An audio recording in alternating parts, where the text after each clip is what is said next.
नमस्कार, आप सभी ट्रेनीज का स्वागत है। भारतीय चुनावों की पूर्ण प्रक्रिया से मैं आपका परिचय करवाऊंगा, जिसमें आप इलेक्ट्रॉनिक वोटिंग मशीन और वीवीपैट को चुनाव के लिए तैयार करने से लेकर चुनाव का नेतृत्व और अंत में वोटों की गिनती तक सभी चीजें सीखेंगे। इस प्रशिक्षण के अंत में आप सबके पास वो सारी जानकारी होगी जो उस टीम का हिस्सा बनने के लिए जरूरी है, जो भारतीय चुनावों की तैयारी करते हैं और निष्पक्ष तरीके से कंडक्ट करते हैं। आप सबसे निवेदन है कि मैं जो भी आपको बताऊं उसे आप ध्यान से सुनें और समझें। इलेक्ट्रॉनिक वोटिंग मशीन यानी ईवीएम कई उम्मीदवारों में से एक का चयन करने का एक सरल तरीका है। ईवीएम के सभी वर्जन्स के दो बुनियादी हिस्से होते हैं, बैलेटिंग यूनिट यानी बीयू और कंट्रोल यूनिट यानी सीयू। और इसके अलावा ईवीएम का एक तीसरा हिस्सा भी होता है जिसे वीवीपैट यानी voter verifiable paper audit trail कहते हैं, जो ईवीएम सेटअप में एक नया एडिशन है। वीवीपैट के अपने दो हिस्से हैं, वीवीपैट प्रिंटर और उससे जुड़ी वीवीपैट स्टेटस डिस्प्ले यूनिट यानी वीएसडीयू। सीयू और वीएसडीयू को प्रिसाइडिंग ऑफिसर या पोलिंग ऑफिसर के पास रखा जाता है और वीवीपैट प्रिंटर को बीयू के साथ वोटिंग कंपार्टमेंट में रखा जाता है। ये सभी खास कैरिंग केसेस में पैक होकर आते हैं। इन केसेस के बीच में और साइड में लैचेस होते हैं जिन्हें इस तरह से खोला जाता है। मतदाता अपने मतदान के अधिकार का प्रयोग करने के लिए बैलेटिंग यूनिट का उपयोग करते हैं। बैलेट पेपर यहां लगाया जाता है। वीवीपैट मतदाता को भौतिक रूप से ईवीएम पर दिए हुए मत की पुष्टि करने में मदद करता है। वीवीपैट प्रिंटर यूनिट मतदाता द्वारा चुने गए उम्मीदवार का सीरियल नंबर, नाम और सिंबल प्रिंट करता है। वीएसडीयू वीवीपैट से संबंधित एरर एंड मैसेजेस डिस्प्ले करता है। बीयू और वीएसडीयू को वीवीपैट से तथा वीवीपैट को सीयू से केबल के माध्यम से जोड़ा जाता है।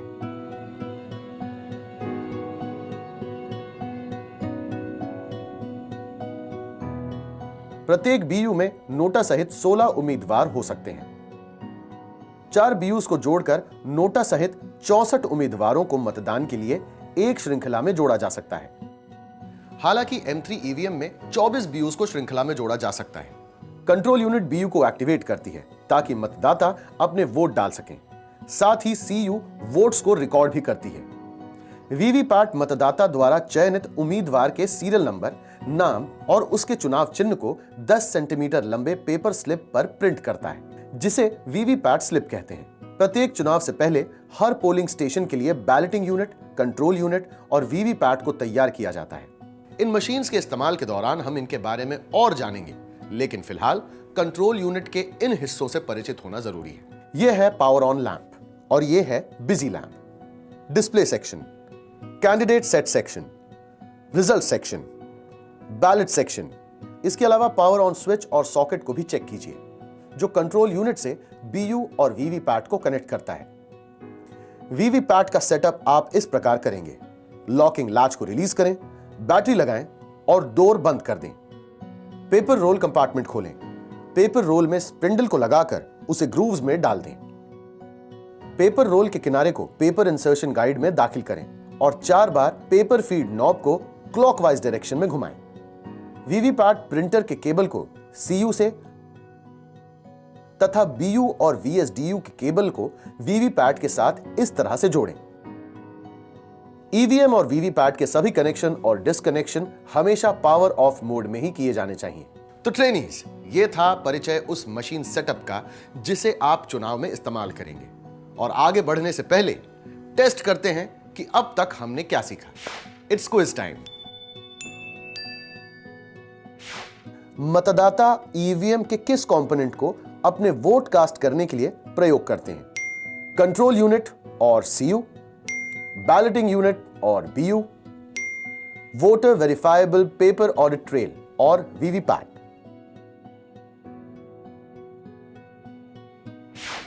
एक बीयू एक समय में कितने उम्मीदवार ले सकता है? 16, 24, 8, 12। 2006 के बाद वाले अपग्रेडेड ईवीएम में कितने बीयूज को एक श्रृंखला में जोड़ा जा सकता है? 16, 24, 8, 12।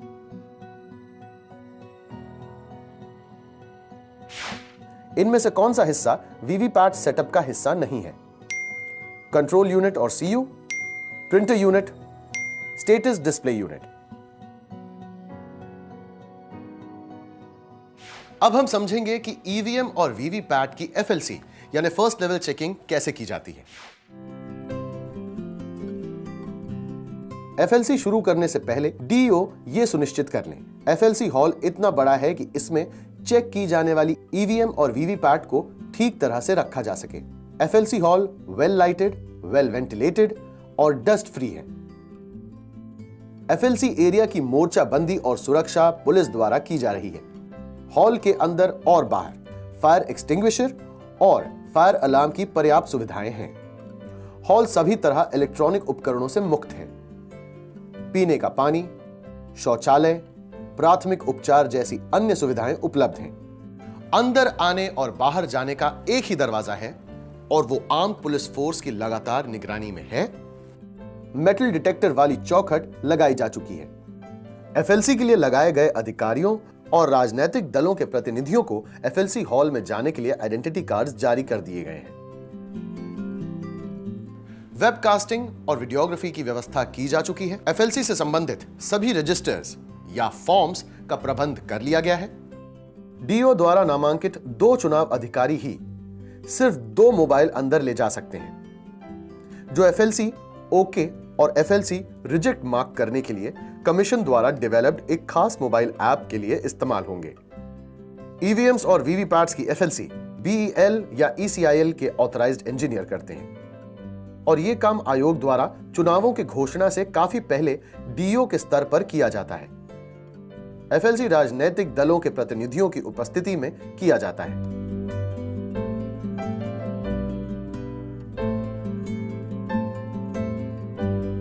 एफएलसी की सभी प्रक्रिया डीईओ द्वारा नामांकित एक अधिकारी जो एडिशनल डीईओ या फिर डेप्यूटी डीईओ रैंक का हो की निगरानी में होनी चाहिए। इस प्रक्रिया की पूरी वीडियो रिकॉर्डिंग होनी चाहिए और सीसीटीवी के जरिए इस पर डीईओ को नजर रखनी चाहिए। एफएलसी सुपरवाइजर एफएलसी शुरू करने से पहले डीईओ द्वारा एक सर्टिफिकेट सीईओ को भेजेंगे जिसमें यह डिक्लेयर किया जाएगा कि सभी तैयारी ईसीआई के इंस्ट्रक्शन के अनुसार कर ली गई है। एफएलसी के दौरान बीयू, सीयू और उनके कैरिंग केसेस से सभी तरह की सील्स, स्टिकर्स और मार्किंग्स को हटाना, बीयू से बैलेट शीट और सीयू से पुराने डेटा को क्लियर करना, सभी बटन्स, कनेक्टर्स, डिस्प्ले और डोर्स आदि को चेक करना एवं चढ़म मतदान आदि किया जाता है।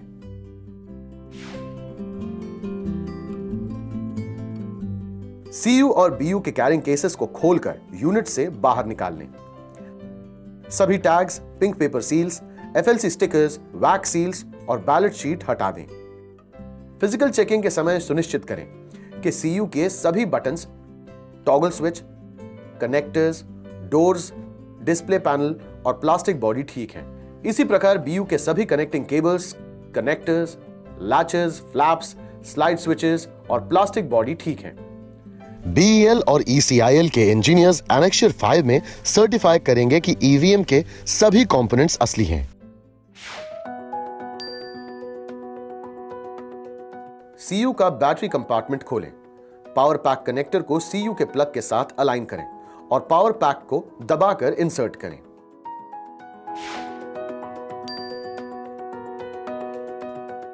सीयू का कनेक्टर कंपार्टमेंट खोलें। बीयू केबल को कंट्रोल यूनिट के बीयू इंटरफेस कनेक्टर्स के साथ जोड़ें। बीयू के स्लाइड स्विच को 1 पर सेट करें और बीयू के सभी 16 बटन्स को अनमास्क करें।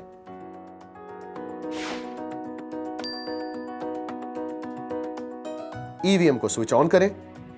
सीयू में पावर ऑन एलईडी हरी जलनी चाहिए। पावर ऑन के दौरान सीयू में ये सभी मैसेजेस डिस्प्ले होने चाहिए। EVM is on, date and time, control unit का serial number, number of candidates, battery status.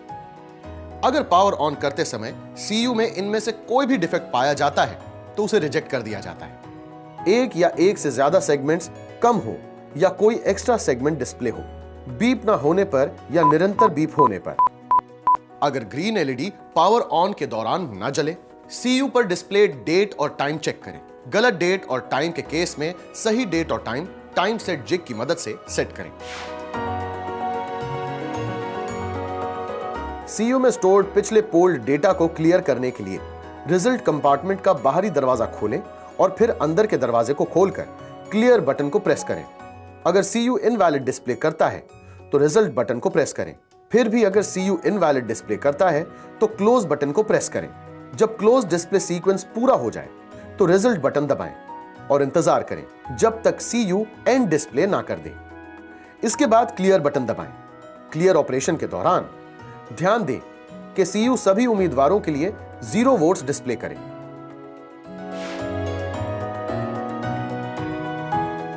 उम्मीदवारों को सेट करने के लिए CU के कैंडिडेट सेट बटन दबाने पर CU के डिस्प्ले पैनल में सेट कैंडिडेट मैसेज डिस्प्ले होगा।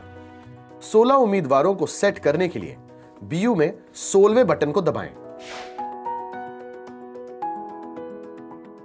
CU में बैलेट बटन को दबाएं। CU में बिजी LED लाल जलेगी और BU में रेडी LED हरी। BU में पहले उम्मीदवार का बटन दबाएं। ध्यान दें कि बटन के साइड वाली रेड LED बल्ब जलनी चाहिए। बीप सुनाई देगी। ध्यान दें कि CU में बिजी LED बल्ब और BU में रेडी लैंप ऑफ हो जानी चाहिए। इस प्रक्रिया को BU के सभी 16 उम्मीदवारों के बटन्स के लिए दोहराएं। इसके बाद टोटल बटन दबाएं। चेक करें कि CU डिस्प्ले में टोटल नंबर ऑफ कैंडिडेट्स और टोटल वोट्स 16 हों। इसके बाद क्लोज बटन दबाएं। CU पोल क्लोज डिस्प्ले करेगा। इसके बाद रिजल्ट बटन को दबाएं और प्रत्येक उम्मीदवार के दिए गए वोट्स पर ध्यान दें।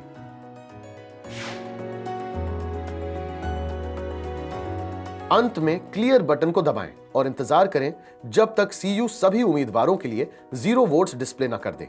टोटल बटन को दबाकर यह सुनिश्चित कर लें कि ये टोटल वोट्स 0 हैं। फंक्शनैलिटी टेस्ट के दौरान डिफेक्टिव यूनिट्स को रिजेक्ट कर दें। रिजेक्टेड यूनिट्स को अलग कर दें। रिजेक्टेड यूनिट्स के सीरियल नंबर्स और डिफेक्ट्स नोट कर लें। राजनीतिक दलों के प्रतिनिधियों के द्वारा चुनी गई 1% EVMs में 1200 वोट्स, 2% EVMs में 1000 वोट्स, 2% EVMs में 500 वोट्स डालकर मॉक पोल किया जाना चाहिए। FLC OK कंट्रोल यूनिट को पिंक पेपर सील, जिस पर एक यूनिक ID होती है, से सील करें। नासिक सिक्योरिटी प्रेस द्वारा सप्लाई की गई इस सील को कंट्रोल यूनिट के कैंडिडेट सेट सेक्शन और रिजल्ट सेक्शन के बीच में लगाया जाना चाहिए। इस सील से सुनिश्चित होता है कि अब कोई भी इस पिंक पेपर सील को तोड़े बिना CU के अंदरूनी पुर्जों तक नहीं पहुंच पाएगा। मशीन निर्माता के इंजीनियरों और राजनीतिक दलों के प्रतिनिधियों को इस गुलाबी पेपर सील पर अपने दस्तखत करने चाहिए। EVM के यूनिक ID को और पिंक पेपर सील के सीरियल नंबर को एक रजिस्टर में लिखा जाना चाहिए और इसे राजनीतिक दलों द्वारा अटेस्ट करवाना चाहिए।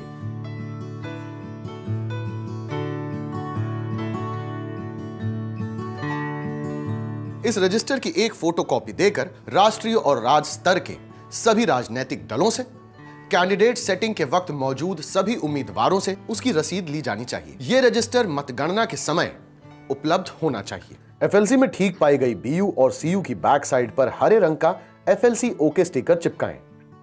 CU और BU का सीरियल नंबर रिकॉर्ड करके FLC स्टिकर पर सिग्नेचर करें। लाल रंग का FLC फेल स्टिकर खराब CU और BU के पीछे लगाएं। इन CU और BU का सीरियल नंबर रिकॉर्ड करके FLC स्टिकर पर सिग्नेचर करें। सभी डिफेक्टिव यूनिट्स को एक लिस्ट में कंसोलिडेट करके FLC इंचार्ज को सबमिट करें।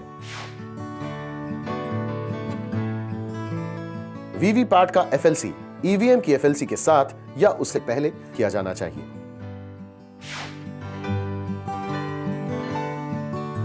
वीवीपैट में लगे पुराने एड्रेस टैग्स और FLC स्टिकर्स हटा दें। बैलेट स्लिप कंपार्टमेंट को खोलें और चेक करें कि अंदर कोई बैलेट स्लिप ना हो। अगर कोई पुरानी प्रिंटेड स्लिप्स किसी चुनाव चिन्ह के साथ पाई जाती है तो तुरंत FLC इंचार्ज को रिपोर्ट करें। बैटरी कंपार्टमेंट में अगर बैटरी हो तो उसे निकाल दें। सभी लैचेस, स्विचेस और कनेक्टर्स को चेक कर लें। FLC के लिए नई बैटरी को बैटरी कंपार्टमेंट में इस तरह लगाएं। वीवीपैट के बैटरी कंपार्टमेंट को दोनों लैचेस दबाकर और दरवाजे को बाहर खींचकर खोलें। बैटरी कंपार्टमेंट के अंदर बैटरी प्लग होगा। बैटरी को बैटरी प्लग में लगाएं। बैटरी कंपार्टमेंट डोर को बंद करें। साइड लैचेस को खोलकर और टॉप कवर को उठाकर पेपर रोल कंपार्टमेंट को खोलें। स्पिंडल को निकालकर उसमें थर्मल पेपर रोल को लगाएं और स्पिंडल को अपनी पोजीशन में वापस लगाएं। थर्मल पेपर रोल के छोर को गाइड पेपर एंट्री में लगाएं। सुनिश्चित कर लें कि प्लेन पेपर ऊपर हो और प्रिंटेड बैंड पेपर के निचले सरफेस पे हो। पेपर को स्लॉट में डालें और पेपर फीड को क्लॉकवाइज घुमाएं।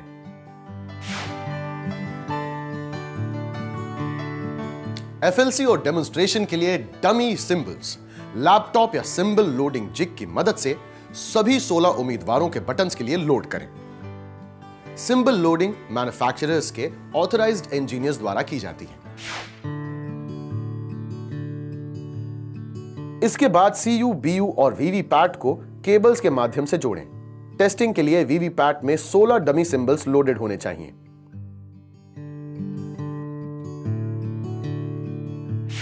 सुनिश्चित करें कि वीवीपैट के पीछे लगा लॉक अनलॉक स्विच अनलॉक यानी वर्टिकल पोजीशन में हो। सीयू को स्विच ऑन करें। जैसे ही वीवीपैट ऑन होगा, एक पोस्ट स्लिप और 6 सेल्फ डायग्नोस्टिक रिपोर्ट्स प्रिंट होंगी। डायग्नोस्टिक रिपोर्ट्स को सिर्फ पास फेल स्टेटस के लिए चेक करें।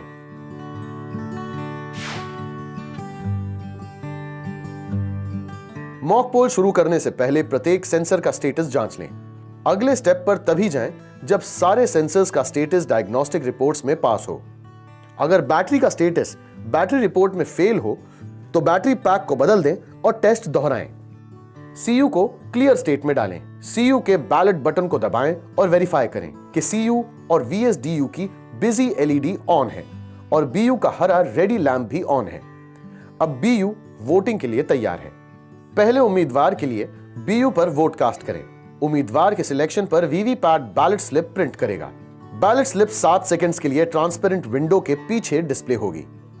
उम्मीदवार का नंबर, चुनाव चिन्ह और नाम स्लिप पर सुनिश्चित कर लें। उसके बाद बैलेट स्लिप ऑटोमेटिकली कट कर बैलेट स्लिप कंपार्टमेंट में गिर जाएगा। हर एक वीवीपैट पर 96 वोट्स के लिए मतदान करना जरूरी है, यानी हर कैंडिडेट बटन के लिए 6 वोट्स डालना जरूरी है। इसके बाद इलेक्ट्रॉनिक और पेपर काउंट को टैली करें।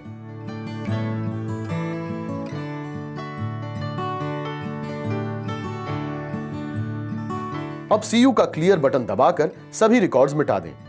टोटल बटन दबाने पर 0 डिस्प्ले होना चाहिए। अगर मॉक पोल के दौरान टोटल की दबाने पर सीयू पर डिस्प्लेड टोटल वोट्स कास्ट हुए वोट्स के बराबर हों तो वीवीपैट एफएलसी ओके है। मॉक पोल के दौरान वीएसडीयू पर प्रिंटर एरर या चेंज प्रिंटर डिस्प्ले होता है तो वीवीपैट को एफएलसी रिजेक्ट कर दिया जाना चाहिए।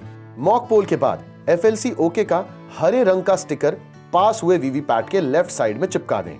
इस स्टिकर पर इंजीनियर और डीईओ के रिप्रेजेंटेटिव के साइन होने चाहिए। इसी प्रकार रिजेक्टेड वीवीपैट पर एफएलसी फेड का लाल रंग का स्टिकर लगा दें। इस स्टिकर पर इंजीनियर और डीईओ के रिप्रेजेंटेटिव के साइन होने चाहिए।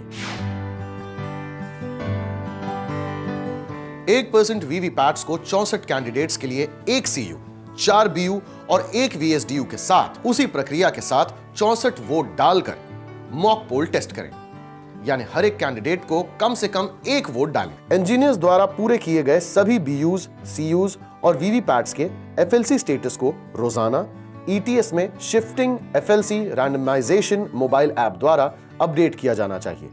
एफएलसी ओके सीयूज के पिंक पेपर सील के नंबर को ऐप में अपलोड करते वक्त ध्यान दें कि सिर्फ न्यूमेरिकल नंबर ही अपलोड हो, ना कि उससे पहले के अल्फाबेट। जैसे कि अगर पिंक पेपर सील पर नंबर है X123456 तो सिर्फ 123456 ही अपलोड करें।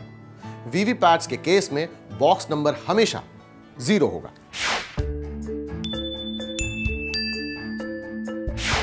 एफएलसी के दौरान वीवीपैट पर होने वाले मॉक पोल में कितने वोट दिए जाने चाहिए? 16, 50, 100, 96।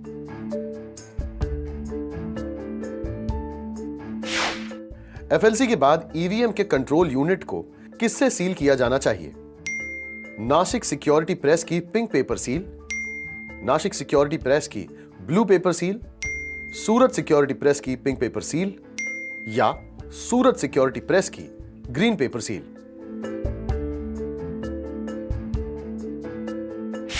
कितने प्रतिशत मशीनों के लिए 1000 वोट कास्ट होने चाहिए? 2%, 1%, 5%, 10%। ईवीएम का FLC ओके होने पर इनमें से कौन से रंग का स्टिकर लगाया जाता है? Red, blue, green, yellow.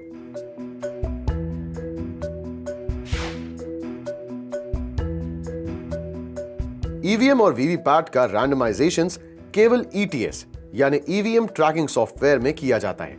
यह सॉफ्टवेयर सभी कंट्रोल यूनिट्स, बैलेटिंग यूनिट्स और वीवीपैट्स की लोकेशन ट्रैक करता है। इस सॉफ्टवेयर को CEO या DEO या वेयर हाउस इंचार्ज और ECI एडमिन लेवल्स पर इस्तेमाल किया जाता है। इलेक्ट्रॉनिक वोटिंग मशीन या वीवीपैट रैंडमाइजेशन के 2 स्तरों से गुजरती है। पहला, DEO लेवल पर, जब ईवीएम और वीवीपैट FLC के बाद असेंबली कॉन्स्टिट्यूएंसीज या सेगमेंट्स को दी जाती हैं, और दूसरा RO लेवल पर, जब RO उन्हें मतदान के लिए ईवीएम वीवीपैट्स के साथ तैयार करते हैं और पोलिंग स्टेशंस को ईवीएम्स और वीवीपैट असाइन करते हैं। ट्रेनिंग और अवेयरनेस के लिए ईवीएम और वीवीपैट पर पीले रंग के स्टिकर लगाए जाते हैं। फर्स्ट रैंडमाइजेशन के बाद AC वाइज लिस्ट तैयार की जाती है, जो राजनीतिक दलों के प्रतिनिधियों को दे दी जाती है। चुनाव में इस्तेमाल होने वाले ईवीएम और वीवीपैट्स RO को सौंप दिए जाते हैं। वो उन्हें डबल लॉक स्ट्रॉन्ग रूम में अंडर वीडियोग्राफी राजनीतिक दलों के प्रतिनिधियों के उपस्थिति में रखते हैं। राजनीतिक दलों को स्ट्रॉन्ग रूम के ताले पर अपनी मोहर लगाने की अनुमति है। प्रिपरेशन या कैंडिडेट सेटिंग से पहले RO लेवल पर उम्मीदवार या उनके प्रतिनिधि की उपस्थिति में सेकंड रैंडमाइजेशन किया जाता है, जिसमें BU, CU और VVPAT polling station wise allocate किया जाता है। सेकंड रैंडमाइजेशन के बाद पोलिंग स्टेशन में एलोकेटेड और रिजर्व यूनिट्स की लिस्ट तैयार की जाती है, जो उम्मीदवार को दी जाती है। अब वक्त है इस सेगमेंट से जुड़े एक सवाल का। इनमें से कौन से स्टिकर ईवीएम और वीवीपैट ट्रेनिंग के लिए इस्तेमाल किए जाते हैं? येलो, ग्रीन, ब्लू या फिर रेड?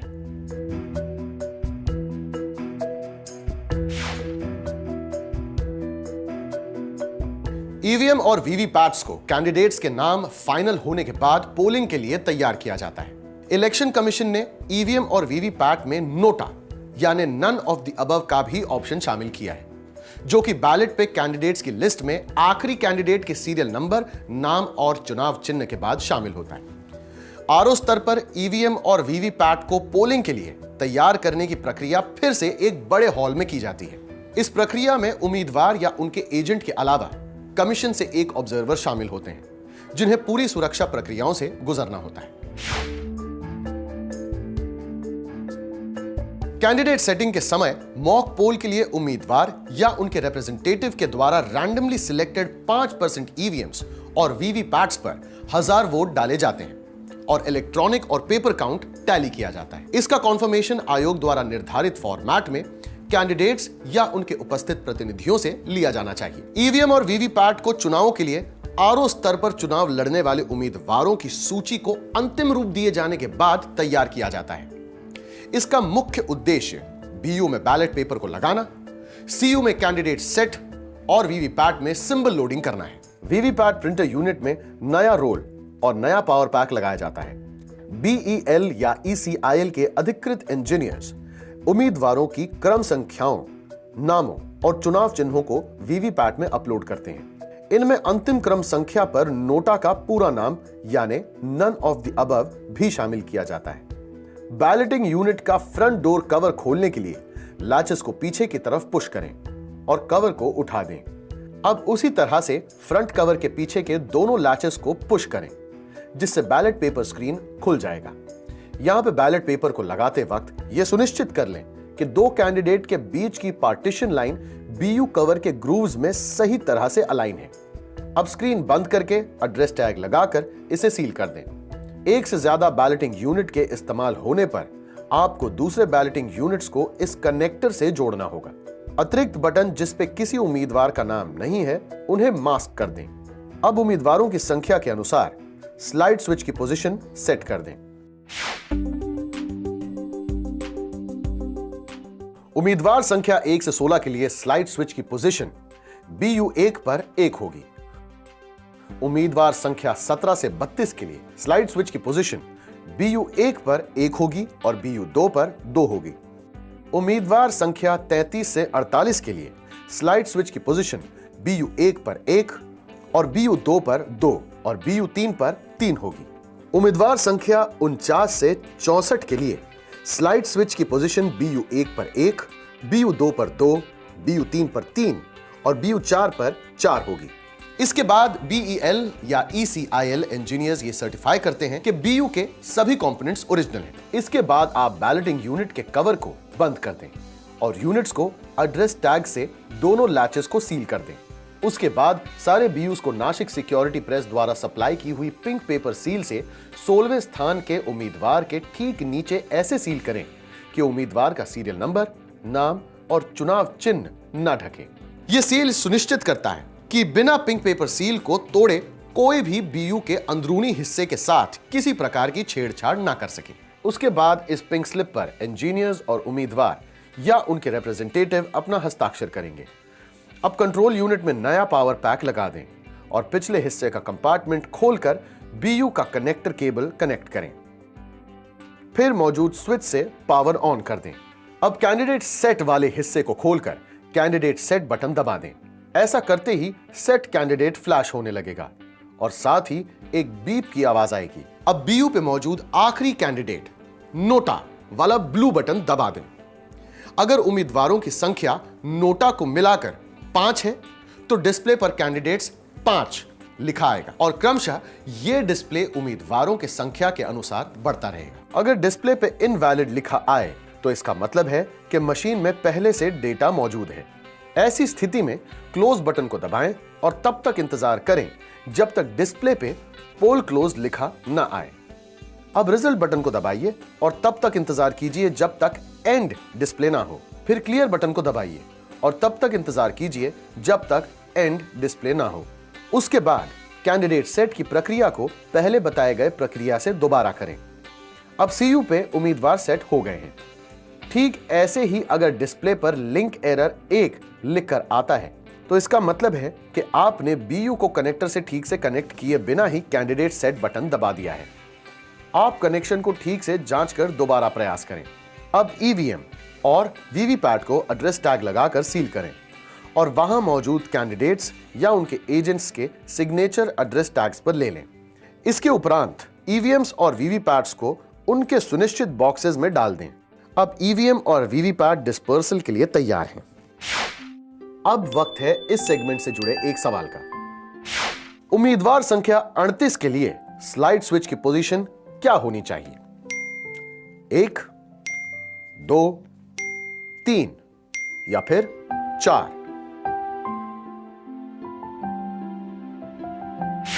मान लीजिए कि आप अपने मतदान केंद्र में प्रिसाइडिंग अधिकारी हैं।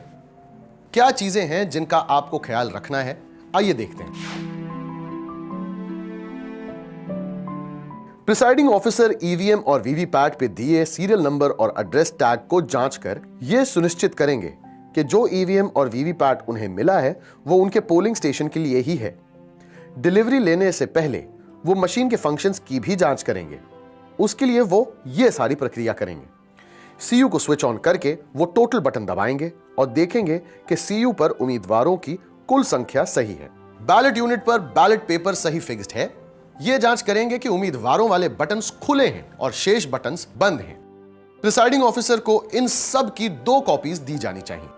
Operational manual, trouble shooting instructions, annexure 24, list of additional items of polling materials, annexure 25। Polling कर्मचारियों द्वारा किसी भी स्थिति में RO द्वारा लगाए हुए किसी सील को तोड़ा नहीं जा सकता है।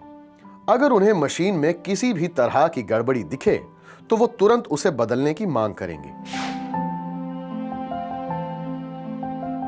पोलिंग वाले दिन प्रिसाइडिंग ऑफिसर ये सारी प्रक्रियाएं करेंगे। केसेस में से सारे यूनिट्स को बाहर निकालकर कनेक्ट करेंगे और फिर CU को स्विच ऑन कर देंगे।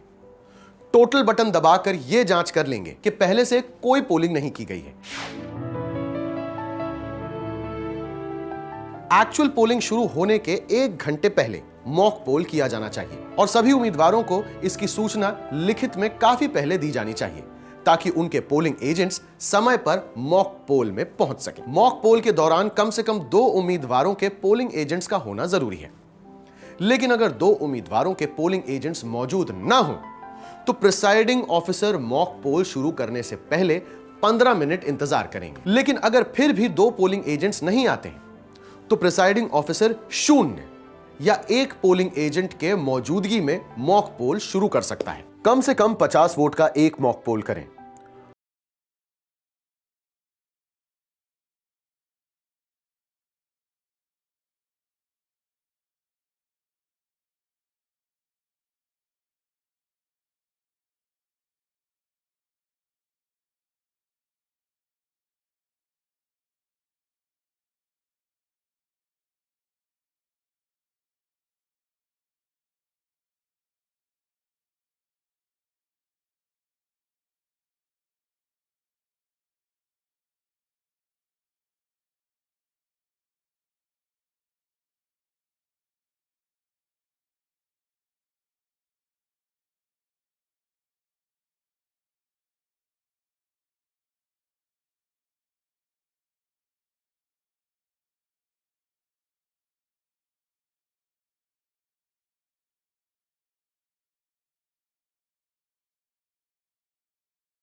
कि एक्चुअल पोल से पहले सीयू का सभी डेटा मिटा दिया गया है और वीवीपैट का ड्रॉप बॉक्स खाली कर दिया गया है।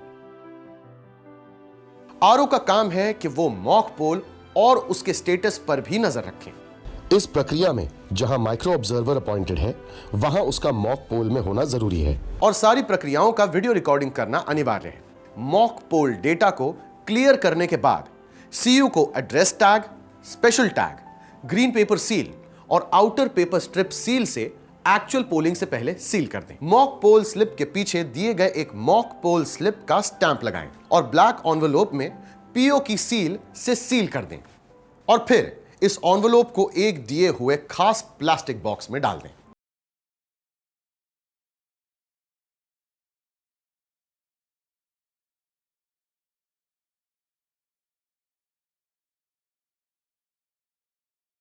नाम और नंबर और असेंबली कॉन्स्टिट्यूएंसी का नाम और नंबर पोल की डेट के साथ लिखा होना चाहिए।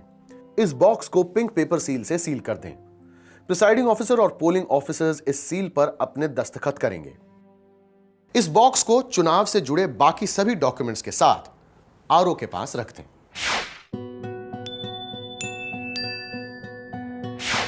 पोलिंग के दिन मॉक पोल में कम से कम कितने वोट्स डालने चाहिए? 100, 500, 25 या 50?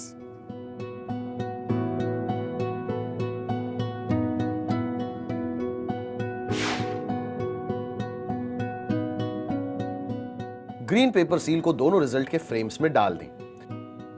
रिजल्ट सेक्शन के अंदरूनी कंपार्टमेंट को ग्रीन पेपर सील से ऐसे बंद करें कि वो बाहर की तरफ निकला रहे। और अब रिजल्ट सेक्शन के अंदरूनी कंपार्टमेंट को सील कर दें। स्पेशल टैग को इस तरह फिक्स करें कि क्लोज बटन दिखता रहे। अब एड्रेस टैग से रिजल्ट सेक्शन के बाहरी कंपार्टमेंट को सील कर दें। अब आउटर पेपर स्ट्रिप सील को फिक्स कर दें। स्ट्रिप सील को ग्रीन पेपर सील के बेस में प्री गम्ड सेक्शन ए के साथ रखें। वैक्स पेपर सील के निचले लेयर को उस पर चिपका दें। अब बी को निकालकर उसके ऊपरी लेयर पर चिपका दें। चिपकाने के बाद प्री गम्ड सेक्शन सी ऊपर की तरफ रहेगा। अब सी के ऊपर से वैक्स पेपर हटा दें। अब ग्रीन पेपर सील के दोनों लेयर्स को सी पे दबा दें। अब स्ट्रिप सील को क्लोज बटन विंडो के नीचे से बाईं तरफ से कंट्रोल यूनिट पे घुमा दें। अब स्ट्रिप सील के दूसरे छोर को दाएं ओर से ऊपर ले आएं। अब प्री गम सेक्शन डी ऊपर है। इसका वैक्स पेपर निकाल दें और ग्रीन पेपर सील के ऊपर चिपका दें। फिर इस पर पोलिंग एजेंट अपने हस्ताक्षर करेंगे। अब यह कंट्रोल यूनिट पोलिंग के लिए तैयार है। इसके बाद प्रिसाइडिंग ऑफिसर वीवीपैट सिस्टम को ऐसे तैयार करेगा। एक्चुअल पोल की शुरुआत से पहले वीवीपैट ड्रॉप बॉक्स को सील करने से पहले यह सुनिश्चित कर लें कि उसमें कोई भी पेपर स्लिप ना हो।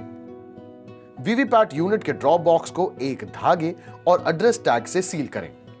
अब बीयू और वीएसडीयू को वीवीपैट प्रिंटर के साथ कनेक्ट करें और प्रिंटर को कंट्रोल यूनिट के साथ। सभी कनेक्शंस करने के बाद कंट्रोल यूनिट को स्विच ऑन करें। बैलेटिंग यूनिट्स और वीवीपैट प्रिंटर को वोटिंग कंपार्टमेंट में रख दें और कंट्रोल यूनिट और वीएसडीयू को प्रिसाइडिंग ऑफिसर या थर्ड पोलिंग ऑफिसर के टेबल पे रख दें। अब सीयू का पावर स्विच ऑन कर दें।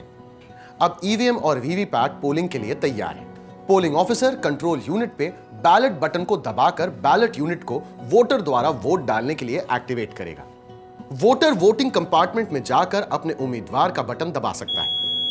बीप साउंड के साथ यह सुनिश्चित हो जाता है कि उसका वोट रजिस्टर हो गया है। पोलिंग के दौरान जब कोई वोटर अपना वोट देता है तब वीवीपैट पे 7 सेकंड्स के लिए एक स्लिप डिस्प्ले होती है। इन 7 सेकंड्स में वोटर यह जांच सकता है कि उसने सही वोट दिया है या नहीं। 7 सेकंड्स के बाद स्लिप खुद ही कट कर वीवीपैट के ड्रॉप बॉक्स में आ जाती है। इसका मतलब यह है कि वोटर अपनी पसंद की जांच तो कर सकता है, लेकिन इस स्लिप को घर नहीं ले जा सकता। अगर पोलिंग के दौरान कोई वोटर वोट डालने की विधि जानना चाहता है तो प्रिसाइडिंग ऑफिसर बीयू के कार्डबोर्ड मॉडल के जरिए पूरी प्रक्रिया उसे समझा सकता है। किसी भी हाल में प्रिसाइडिंग ऑफिसर वोटिंग कंपार्टमेंट के अंदर जाकर यह प्रक्रिया नहीं समझा सकता, लेकिन उन्हें समय समय पर बीयू की जांच करना अनिवार्य है, लेकिन सिर्फ पोलिंग एजेंट की मौजूदगी में और तभी जब कोई वोटिंग कंपार्टमेंट के अंदर ना हो। तो चलिए अब जानते हैं कि सीयू पे होने वाले डिस्प्लेस का मतलब क्या है। कैंडिडेट 16 ईवीएम को नोटा समेत 16 उम्मीदवारों के लिए सेट कर दिया गया है। इनवैलिड सीयू पे किसी बटन को उसके क्रम के अनुसार नहीं दबाया गया है।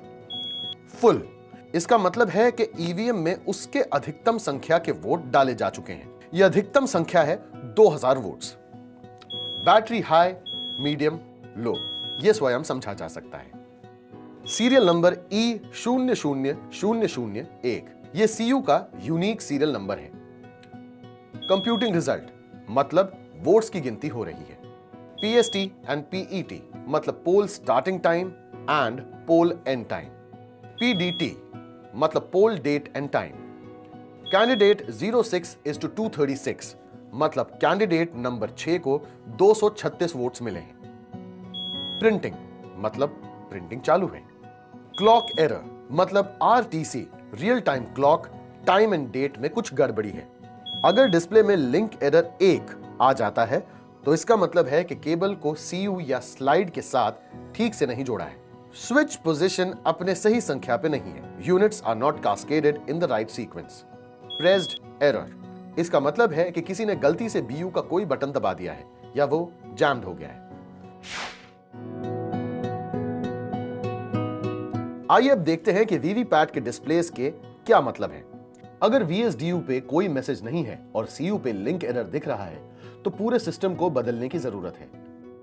अगर वीएसडीयू पे दिख रहा है एरर कोड 1, इसका मतलब है बैटरी लो हो गई है। तुरंत वीवीपैट की बैटरी बदल लें। एरर कोड 2 दर्शाता है प्रिंटिंग की गड़बड़ी। इस स्थिति में आपको वीवीपैट यूनिट बदलना पड़ सकता है।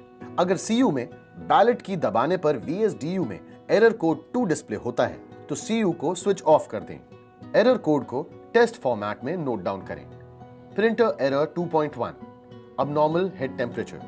Printer error 2.3 printer time out error. Printer error 2.4 printer low voltage error. Printer error 2.5 printer incorrect command error. Printer error 2.6 cutter error. Printer error 2.7 fall error. Printer error 2.8 printer memory error.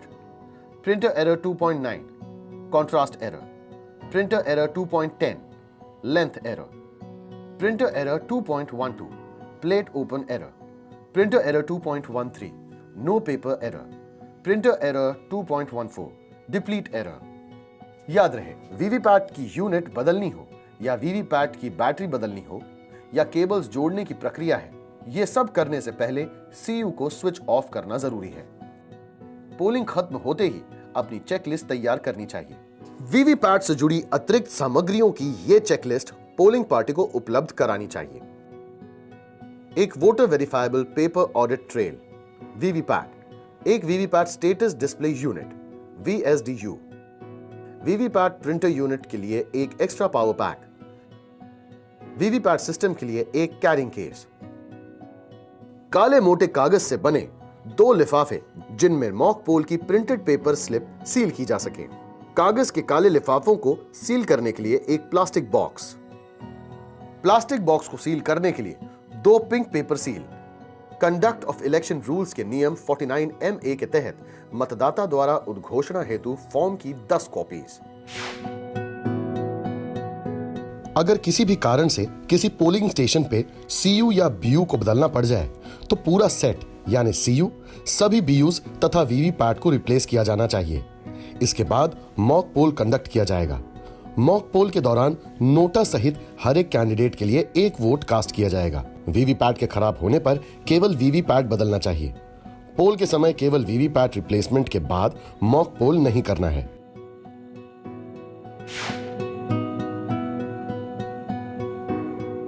इस मतदाता केंद्र में आज का मतदान खत्म हो चुका है। मतदान खत्म होने के बाद क्लोज बटन पर लगी कैप को हटाएं और इसे दबाएं। कंट्रोल यूनिट पर अब बैटरी की स्थिति, नोटा सहित उम्मीदवारों की कुल संख्या, PST, PET और डाली गई कुल वोटों की संख्या जैसे संदेश आएंगे। इस दौरान एक दिक्कत आ सकती है। आइए देखते हैं कि उसे कैसे दूर कर सकते हैं। मतदान खत्म होने के बाद अगर बैलेट बटन चालू हो जाता है या गलती से बैलेट बटन दब जाता है तो इन दोनों ही स्थिति में CU में रेड बिजी लैंप जलने लगेगा। ऐसे में CU का पावर ऑफ करें। इससे लैंप जलना बंद हो जाएगा और आप दोबारा से पावर ऑन करके मतदान को क्लोज कर सकते हैं। मतदान को क्लोज करने के बाद क्लोज बटन कैप लगाएं और CU का पावर ऑफ कर दें। इसके बाद CU, BU और वीवीपैट के केबल्स को डिस्कनेक्ट कर सकते हैं। फिर CU, BU, वीवीपैट और VSDU को उनके कैरिंग केसेस में पैक कर दें। फिर इन केसेस को सील कर दें और उस पे एड्रेस टैग लगा दें। इन एड्रेस टैग्स पर उपस्थित पोलिंग एजेंट्स के हस्ताक्षर लेना ना भूलें। काउंटिंग के दौरान सिर्फ CUs की जरूरत पड़ती है। BUs को काउंटिंग हॉल में ले जाने की जरूरत नहीं होती। CU से रिजल्ट देखने से पहले CU का unique ID number, pink paper seal का यूनिक ID नंबर और ग्रीन पेपर सील का यूनिक ID नंबर रिकॉर्ड से सुनिश्चित कर लें और उपस्थित काउंटिंग एजेंट्स को दिखा दें। मतों की गिनती के लिए रिजल्ट सेक्शन के बाहरी सील को खोला जाता है। ध्यान रखें कि सिर्फ बाहरी ढक्कन को खोलें, अंदर वाले ढक्कन को नहीं। 2006 के बाद EVMs में पोल स्टार्ट और एंड डेट और टाइम भी रिकॉर्ड से मैच कर लें। रिजल्ट को लिख लें और कंट्रोल यूनिट को बंद कर दें। काउंटिंग पूरी होने के बाद CU को अपने कैरिंग केस में वापस रख दें, चाहे CU से रिजल्ट रिट्रीव हुए हों या ना हुए हों। इन कैरिंग केसेस को दोबारा सील कर दें और RO और ऑब्जर्वर इस सील पर अपने हस्ताक्षर कर दें। यदि CU पर रिजल्ट डिस्प्ले नहीं होता तो उसके साथ लगे वीवीपैट के प्रिंटेड पेपर स्लिप्स की गिनती की जाएगी। इन कंट्रोल यूनिट्स को फिर स्ट्रांग रूम में वापस रख दें।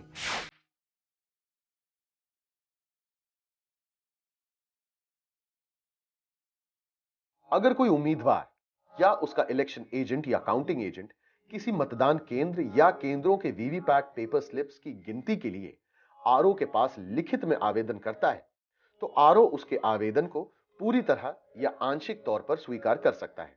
अगर उसे लगता है कि यह आवेदन आधारहीन है तो वो उसे रद्द भी कर सकता है।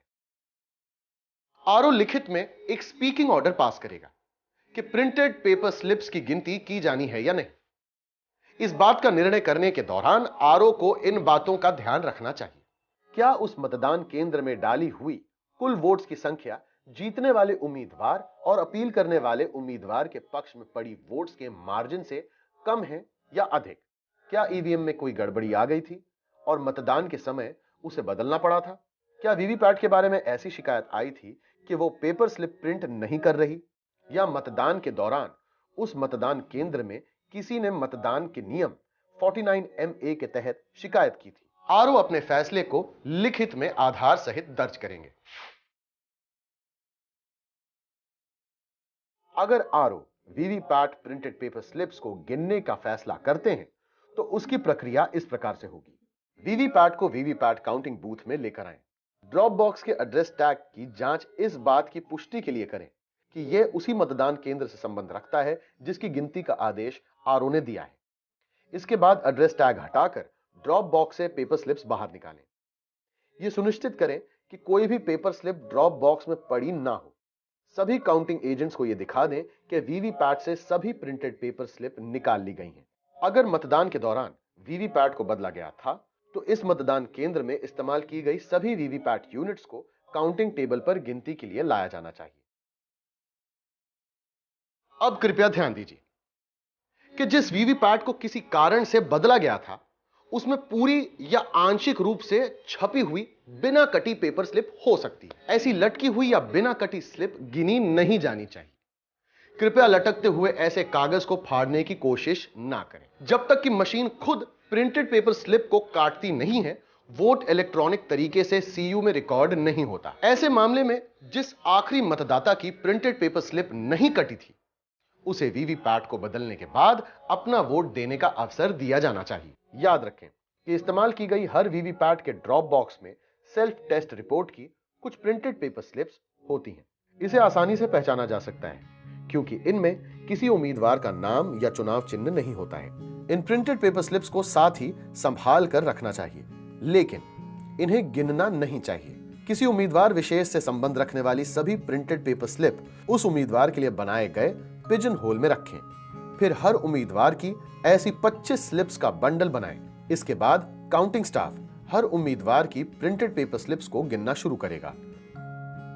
प्रिंटेड पेपर स्लिप की गिनती के परिणामों को ऊंची आवाज में घोषित करें और ये परिणाम काउंटिंग एजेंट्स को भी दिखाएं। अगर सीयू और प्रिंटेड पेपर स्लिप्स की गिनती में अंतर आता है तो प्रिंटेड पेपर स्लिप की गिनती के हिसाब से रिजल्ट शीट में बदलाव करें। फिर आरओ खुद किए गए इन बदलावों के बारे में सूचित करेंगे और परिणामों की घोषणा करेंगे। प्रिंटेड पेपर स्लिप के काउंटिंग के बाद उसे उसी वीवीपैट के ड्रॉप बॉक्स में वापस रखकर सील कर देंगे।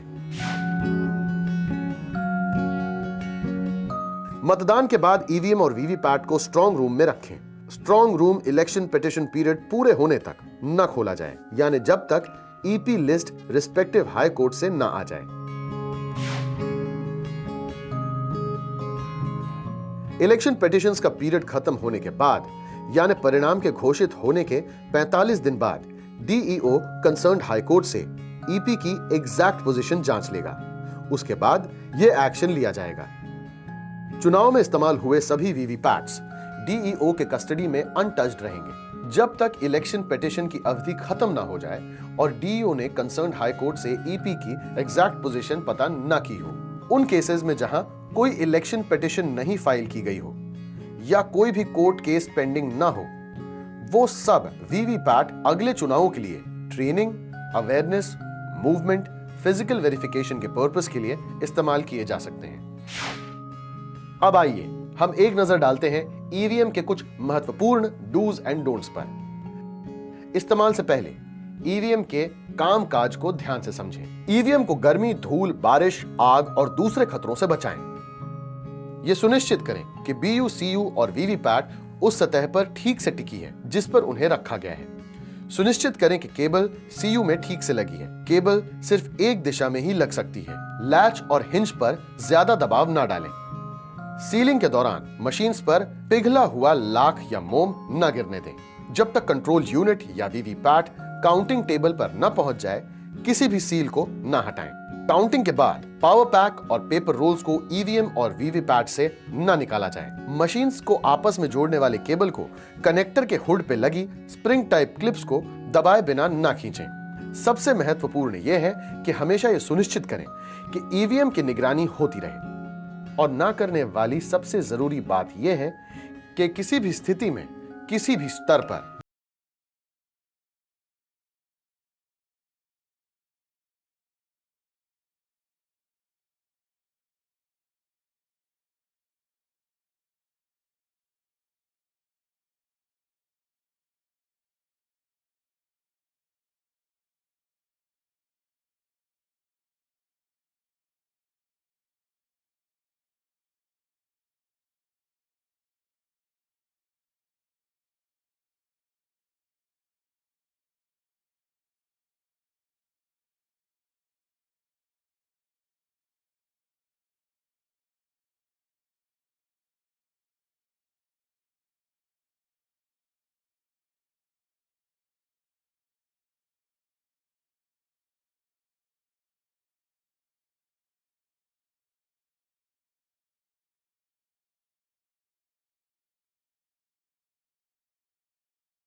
काउंटिंग के दौरान या फिर मॉक पोल के दौरान।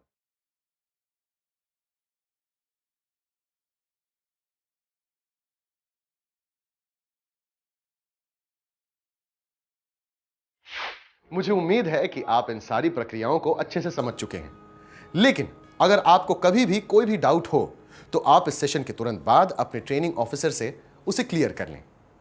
नमस्कार।